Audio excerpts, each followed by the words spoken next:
তোমার পছন্দের চাপা ফুল নিয়ে এসেছি রাজ, শুধুমাত্র তোমার জন্যই। এমনটাই বলতে থাকে আর্য রাজনন্দিনীকে।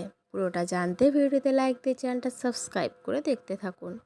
চিরদিনই তুমি যে আমার সিরিয়ালের আজকের পর্বে আমরা দেখতে পাই অপর্ণার সব আগের জন্মের কথাগুলো আস্তে আস্তে মনে পড়ে যায় সেই বীভৎস রাতের কথা, যে রাতে তার আর্য স্যার তাকে খুন করেছিল, মানে রাজনন্দিনীকে খুন করেছিল। সেই সময়ে রাজনন্দিনীর সাথে আর্য একটা কনস্ট্রাকশন সাইডে দেখা করতে আসে।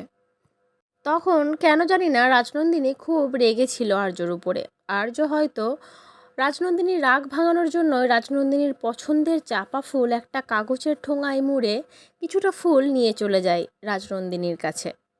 রাজনন্দিনীর দিকে ঠোঙাটা এগিয়ে দিয়ে বলে, রাজ, তোমার পছন্দের চাপা ফুল নিয়ে এসেছি, দেখো তোমার জন্য। কিন্তু উল্টে খুশি হওয়ার পরিবর্তে রাজনন্দিনী প্রচণ্ড রেগে যায়। আর্যর দিকে তাকিয়ে বলতে থাকে, তোমার উদ্দেশ্যটা কি বলো তো? কেন এসেছো আমার জীবনে? কি চাই তোমার?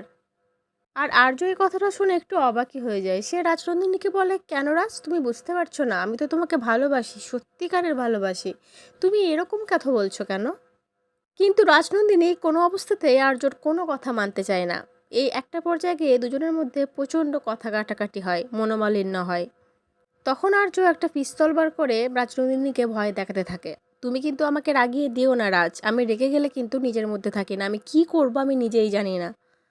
আমার রাগ কিন্তু খুব ভয়ঙ্কর, তাই আমাকে রাগিয়ে দিতে বাধ্য করো না তুমি।